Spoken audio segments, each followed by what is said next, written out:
Hey, what is going on, guys? Today we're taking a look here at the Reverse Trike from Kotobukiya. This is from Death Stranding, and it's a 1/12 scale that's kind of really sort of meant to be used by the Ludens kit that Kotobukiya put out not too long ago, and they've since put out a black version of that as well too. But now you can get the Reverse Trike to use with that, or you can also use this. I believe they show that you can use this as well too with the figure of Sam Porter Bridges, right? I'm sure we'll probably see that here in the manual as well too, but if you wanted to use it with the actual figure, you can use that, or in the case of just compatibility with different Kotobukiya models, then you'll be able to use this with different Frameworks Girl and Megami Device kits and all that stuff as well too. But we'll try this out today with the Ludens kit later on after we get this all built up, but let's go ahead and check out the box first. Alright, so on the front of the box here, it's looking very cool. You got a couple of views of the Reverse Trike, you got some of their different logos and stuff all here going on. I should say I have not played Death Stranding, so I don't have a good background knowledge of that. I've seen a little bit about it, so I kind of have a general idea, but don't expect this review to be filled with lots of in-depth information actually about stuff related to the game, just the model kit here. So over here on this side you got the mode select, off-road mode or on-road modes, so you got those kind of different variations you can make with that. I'm guessing it's probably a relatively simple transformation maybe between the two, I don't know, maybe not. And then here you got the baggage, so you've got 3 sized bags included, so it looks like you've got 1 large, 1 medium, and 2 small ones there, it looks like, so you can put those on in a number of different ways onto the kind of baggage racks there on the back, so that all looks very cool. On the other side it shows what the decals and unpainted kit look like, so you got the decal sheet there including a bunch of these tape decals that'll go around on your baggage, and the unpainted kit looking obviously much less weathered and much less taped compared to what you see there on the front, as it's looking very weathered in the artwork on the front of the box. And then just some other information over here, including the price for this, 7,200 yen. So certainly not a cheap kit. As you can see, it's a good sized box here, but I think probably a good amount of that price, is coming from the fact that it's one, Kotobukiya kits are generally a little bit more expensive. 2, it's very detailed, so I mean, you are getting a lot for your money, I think. And then also just probably there's some licensing going in with that as well too, that would be contributing to the cost of this, I would imagine. So I can say right off the bat, that's a very impressive decal sheet, very large. So they certainly didn't skimp out on the decals. You got lots of those, void if tampered tape decals, and then some other different logo decals and things like that to be putting on here. So that looks awesome. Checking out the instruction manual here, this also does look very cool on the back side. You just got a close-up image there in the background. Opening it up to the front, you have some more artwork of that, including an alternate sort of design, kind of color scheme there for that, if you want to check that out. Over here, some artwork designs for that, also very cool if you're just a fan of the game or a fan of the design. Just kind of cool to see this kind of stuff included in the manual as well too. On the next page, we've got our parts list here that will just give you the layout of all the runners and everything included, and then it's right on into the construction. So you'll be building that up, and I guess you have to choose maybe which version you want to build, the off-road or on-road. I'll try to show you guys both in the review, but as far as the instruction manual goes here, looks like basically you just go through all of that. And interestingly, all the way to the back of the manual, I was expecting it to show then how to use this with different kits, like how to show it with the Sam Bridges figure, or how to do it with the Ludens kit or something, but it actually doesn't show any of that on any of the box art or anywhere in the manual. So I'm guessing that probably is also to do something with the licensing as well too, that maybe they're only allowed to show it with this other, only just with this product on its own. I don't know why they didn't show it with the other products, but I don't know, because obviously the Ludens kit and the Sam Bridges figure would also be licensed products, so I don't know, it's kind of interesting, weird. But here at the back we do have a color guide there for that, so that's all listed in Japanese, all of these suggested colors for that, and the decal guide over here on this side where to place decals around on the kit. Again, it's all just suggestions. I think a lot of the decals probably are left up to you. You can probably choose where you want to place a lot of those, but it's just a guide to give you a hand. I just want to start off by giving you guys a closer up look at the decals so you can see these more closely. But everything looks very cool, so you got your different logos and labels and everything that you're going to be using on that. Some look like for the display, little screens on the motorcycle itself as well too.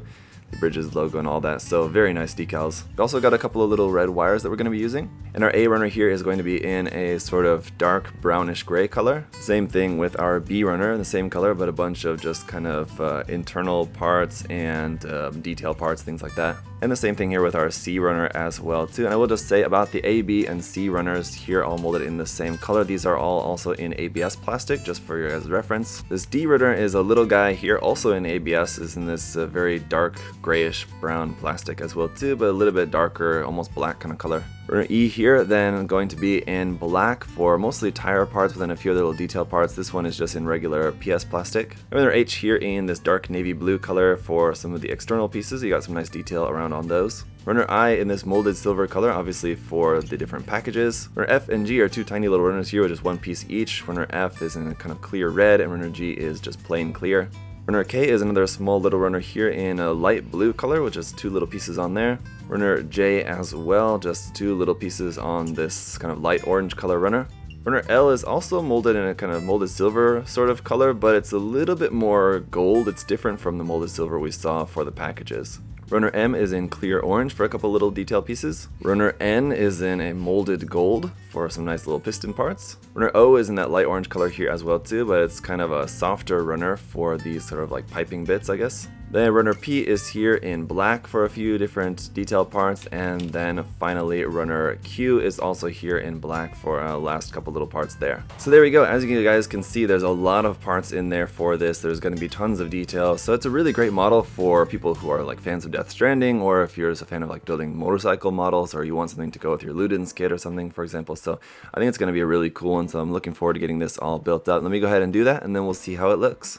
Alright guys, so here it is all built up, put together. Considering there is quite a few parts in there, it really didn't take necessarily all that long to put together, though it is super nicely detailed. I will say though, straight out the box, it definitely could use some work. I think definitely painting this up, doing a little bit of weathering on it, bringing out some of the details, putting on some of the decals.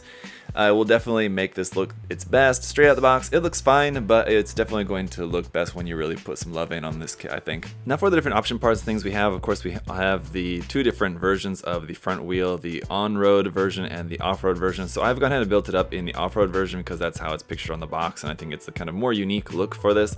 But of course you can build it up as the on-road version with the one single wheel in the front, so a little bit more traditional motorcycle looking. But you have to use some of these parts, and you have to kind of mix and match some stuff around, so you can't like have both parts built and it's just like an easy swap.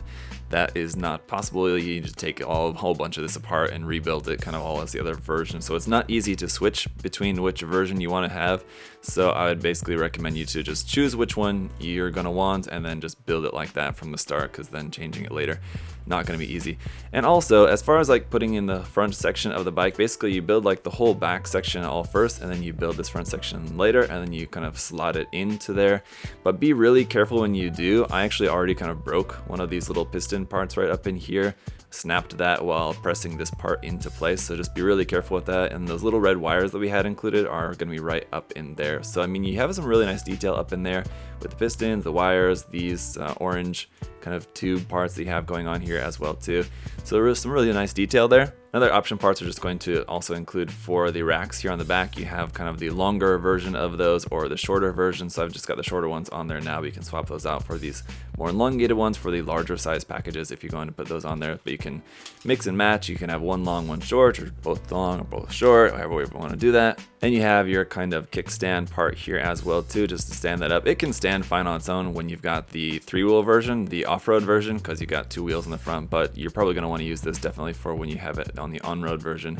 But you have 2 versions of this too. Actually, this just kind of fits onto there, and it doesn't really necessarily connect into anything. It'll just kind of stay on there by friction, but it's not like really plugged into anything. It's just kind of barely holding on to there. But anyway, you've got 2 versions of that. For the off-road version, it's a little bit taller. For the on-road version, you're supposed to drop it down, and it's going to be a little bit lower, because this section is supposed to sit a little bit more so like that. So that part will move and adjust the height of this. So you need a different kickstand for depending on how high you have this sitting. Now, I suppose it's not a kickstand, but forgive my lack of knowledge for this, the actual terminology for that stuff. But anyway, so here's your packages. You can have them all connected all together here like this, or of course you can separate them out into the 4 separate packages. So again, you have the largest size one here, and the handle on this, you need to pull that off of here carefully, and this also feels like a part that could be very easily broken, so just be careful when you do that.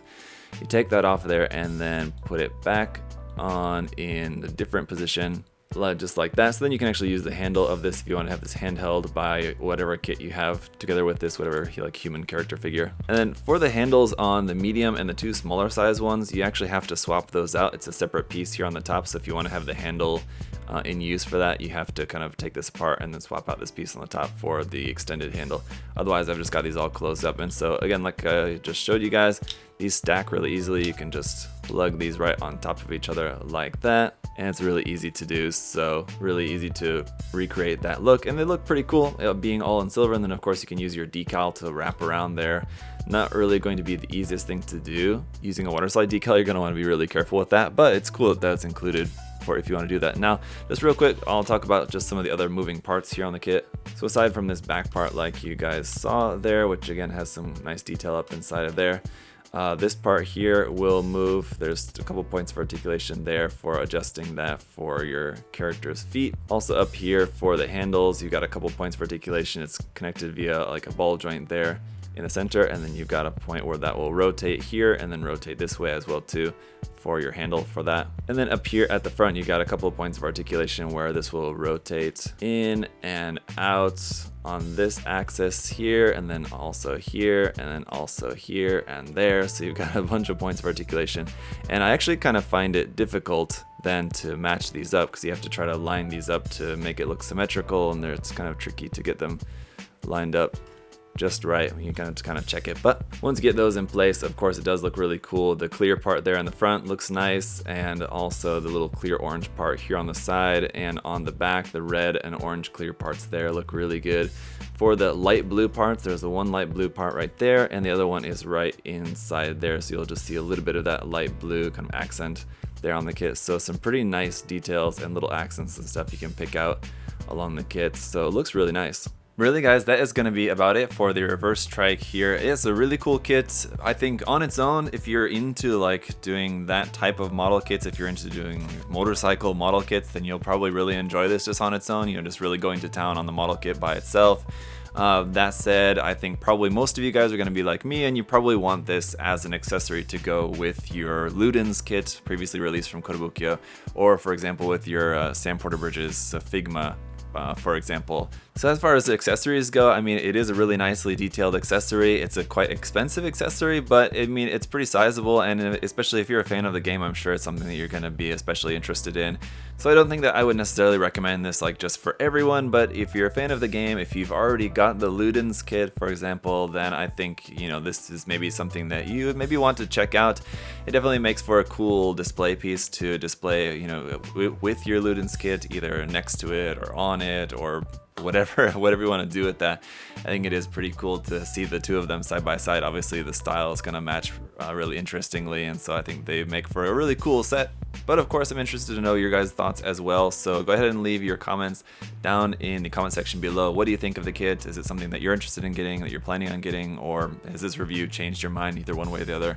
Let me know down in the comment section. And of course, thank you to USA Gundam Store for making it all possible. You guys can check out this kit and all the different Kotobukiya stuff that we carry there at USA Gundam Store. The link and the coupon code for you guys to use will be down below in the video description, so make sure you check that out and find some cool stuff there on the site.